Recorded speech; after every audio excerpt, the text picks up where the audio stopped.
Kita beralih ke informasi lain. Dalam rangka memperingati Hari Orangutan Sedunia, para anak muda di Aceh mengikuti lomba seni lukis dengan tema penyelamatan orangutan di Taman Bustanusalatin, Banda Aceh, Minggu siang. Kegiatan melukis orangutan ini sebagai bentuk refleksi kepada generasi muda agar lebih sadar menjaga lingkungan, khususnya tidak memburu satwa kunci yang dilindungi di hutan Aceh.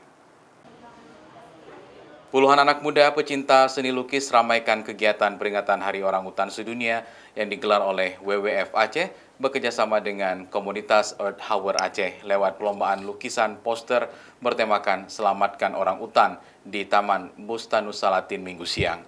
Kegiatan melukis orangutan ini sebagai bentuk refleksi kepada generasi muda agar lebih sadar menjaga lingkungan, khususnya tidak berburu satwa kunci yang dilindungi hidup di hutan Aceh.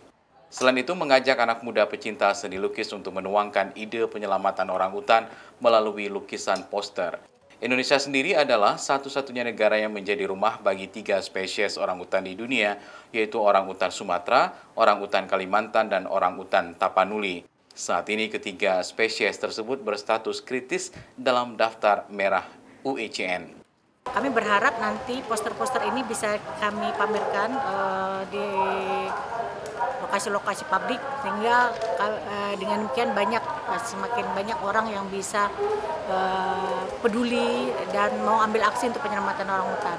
Lewat peserta yang hadir inilah diharapkan agar menjadi generasi penerus melalui hasil karya seni lukisnya yang dapat menginspirasi masyarakat agar terus mencintai lingkungannya.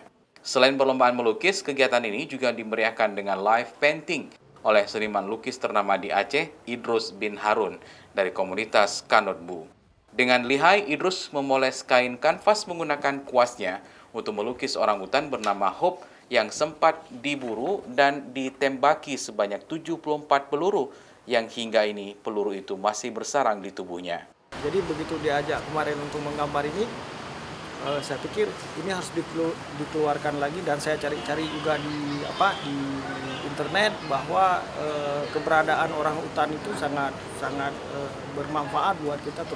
Sebagai seorang seniman, Idrus menyadari keberadaan orangutan sangat bermanfaat bagi manusia untuk menjaga keseimbangan alam. Tujuan diorama lukisan kehidupan orangutan Hope yang dilukis oleh Idrus ini adalah untuk menyentuh realitas kehidupan dan memiliki pesan tersirat dari gambar yang dilukisnya. Gambarnya bercerita itu tentang rumah orangutan yang memang sebenarnya hidup di hutan, terus hutannya direbut, dia juga menghilang gitu. Begitu juga dengan salah satu peserta, yaitu menggambar orangutan yang kini tempat tinggalnya diusik oleh manusia sehingga orangutan lambat laun mulai punah. Nantinya lukisan poster hasil karya anak muda ini akan dipamerkan sebagai sebuah karya seni yang bersifat menghimbau dan menyadarkan mata pengunjung akan pentingnya menjaga hutan dan melindungi orangutan Sumatera agar tidak punah. Nova Misdayanti, Kompas TV, Banda Aceh.